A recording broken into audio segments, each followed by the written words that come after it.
Good morning বৃত্তান্ত। আপনাদের সঙ্গে রয়েছে আমি অনিন্দিতা।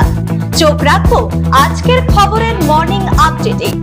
আজকের আবহাওয়া কেমন যাবে জেনে নেব। আমাদের সঙ্গে রয়েছে আমাদের প্রতিনিধি, জেনে নিন তার থেকে আজকের আবহাওয়ার রিপোর্ট। দেখো, ভারত মৌসুম বিভাগের যে তথ্য দেওয়া হয়েছে তাতে কিন্তু বলা হয়েছে আজ উত্তরবঙ্গের সর্বত্রই কিন্তু মূলত আকাশ আংশিক পরিষ্কার থাকবে, এমনটাই পূর্বাভাস আবহাওয়া দপ্তরের। তবে উত্তরের 3 জেলা, বিশেষ করে জলপাইগুড়ি, আলিপুরদুয়ার এবং কোচবিহারের ক্ষেত্রে সেখানে কিন্তু ভারী বৃষ্টির কিন্তু প্রায় 7 থেকে 11 সেন্টিমিটার বৃষ্টি হতে পারে এবং বজ্রবিদ্যুৎ সহ বৃষ্টি হতে পারে।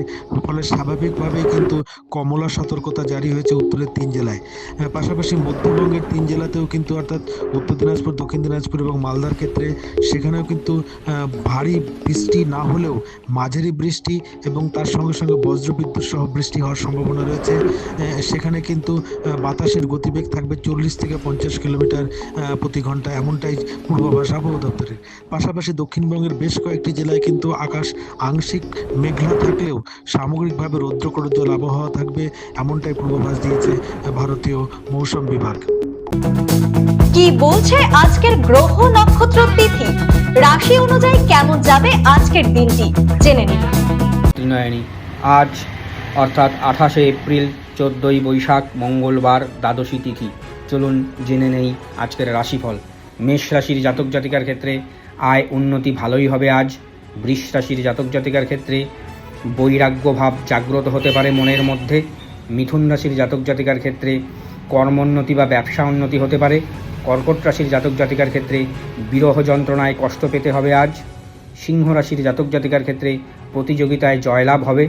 কন্যা রাশির জাতক জাতিকার ক্ষেত্রে মন চঞ্চল হবে, অস্থিরতা বৃদ্ধি পেতে পারে। তুলা রাশির জাতক জাতিকার ক্ষেত্রে আয় ও ব্যয়ের সমতা বজায় থাকবে না আজ। বৃশ্চিক রাশির জাতক জাতিকার ক্ষেত্রে গোপনীয়তা বজায় রেখে যে কোনো কাজকর্ম করতে হবে। ধনু রাশির জাতক জাতিকার ক্ষেত্রে দৈহিক কষ্ট পেতে হবে আজ। মকর রাশির জাতক জাতিকার ক্ষেত্রে বৈবাহিক জীবনে সুখ শান্তি আসবে। কুম্ভ রাশির জাতক জাতিকার ক্ষেত্রে পারিবারিক অশান্তি হবে। মীন রাশির জাতক জাতিকার ক্ষেত্রে ব্যবসা বা কর্মে সাফল্য আসবে আজ। নমস্কার। দেখে নেব গত 24 ঘন্টার খবরের দুরন্ত আপডেট। হাসপাতালের ভেতরে দিনে দুপুরে চাঞ্চল্যকর হামলার ঘটনা। হেমতাবাদের কৃষ্ণ সিমলা গ্রামের বাসিন্দা আশুরা বেগম চিকিৎসার জন্য স্বামীর সঙ্গে হাসপাতালে এলে আচমকা এক মুখোশধারী দুষ্কৃতী ধারালো অস্ত্র দিয়ে তার হাতে আঘাত করে পালিয়ে যায়। ঘটনায় আতঙ্ক ছড়ায় হাসপাতালে। আহতকে দ্রুত প্রাথমিক চিকিৎসা দেওয়া হয়। অভিযুক্তের খোঁজে তদন্ত শুরু করেছে পুলিশ।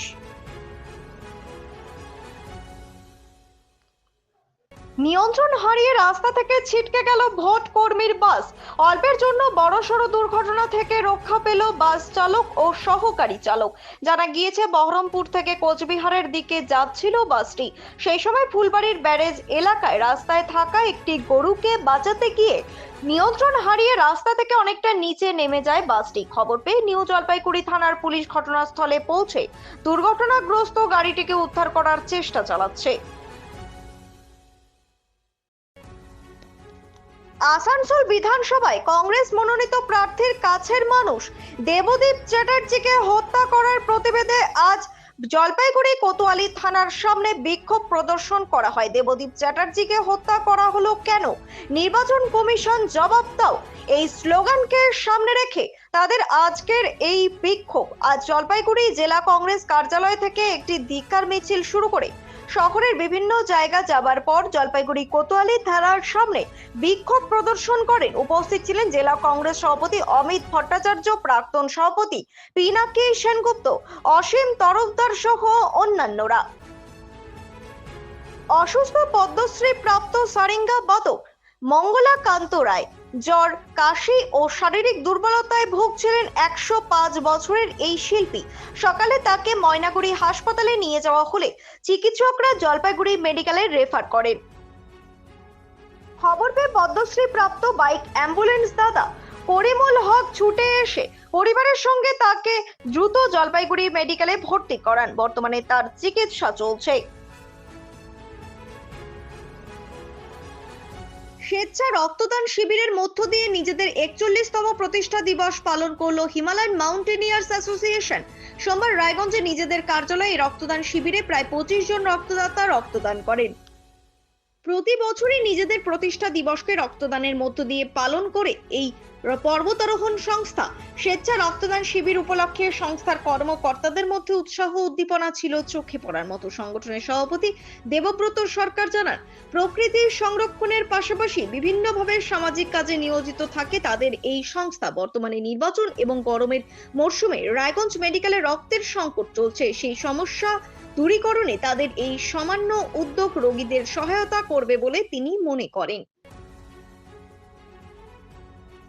ভোট পর্ব মিটতেই বান্দা থেকে ফের ভিন রাজ্যের পথে পরিযায়ী শ্রমিকরা। রবিবার রাতে বামনগোলা ব্লকের 12 মাইল এলাকা থেকে পরপর প্রায় 15টি বাস হায়দ্রাবাদের উদ্দেশ্যে রওনা দেয়। বাসগুলিতে ছিলেন বামনগোলা ও হবিবপুরের শ্রমিকরা, যারা ভোট দিতে বাড়ি ফিরছিলেন। ভোট শেষ হতেই ফের কাজে যোগ দিতে রওনা দেন তারা। শ্রমিকদের দাবি, রাজ্যে পর্যাপ্ত কাজ ও উপযুক্ত মজুরি না থাকায় বাধ্য হয়ে ভিন রাজ্যে যেতে হচ্ছে। কর্মসংস্থানের উন্নতির আশা প্রকাশ করেছেন তারা। হাত বদলের ছক বানচাল করে এক মহিলা ও এক ব্যক্তিকে গ্রেফতার করলো পুলিশ। গতকাল রাতে গোপন সূত্রে খবরের ভিত্তিতে মাটিগাড়া পরিবহন নগরে অভিযান চালায় মাটিগাড়া থানার সাদা পোশাকের পুলিশ। সেখানে এক মহিলা ও ওই ব্যক্তিকে তল্লাশি চালালে তাদের হেফাজত থেকে উদ্ধার হয় 401 গ্রাম ব্রাউন সুগার ও নগদ 10,000 টাকা। ঘটনাস্থল থেকে গ্রেফতার করা হয় দুজনকে। ধৃতদের নাম বানু বেগম, নকশালবাড়ির বাসিন্দা, ও মোহাম্মদ ইন্দ্রিস আলী, মাটিগাড়া বিশ্বাস কলোনির বাসিন্দা। ধৃতদের বিরুদ্ধে এনডিপিএস আইনের ধারায় মামলা রুজু করে আজ তাদের শিলিগুড়ি মহকুমা আদালতে পাঠানো হয়েছে। গুড মর্নিং বৃত্তান্ত আজ এই পর্যন্তই। ঘরে বাইরে খবরে থাকুন, চোখ রাখুন নিউজ বৃত্তান্তে। নিউজ বৃত্তান্ত, হলুদ নয়, স্বচ্ছ।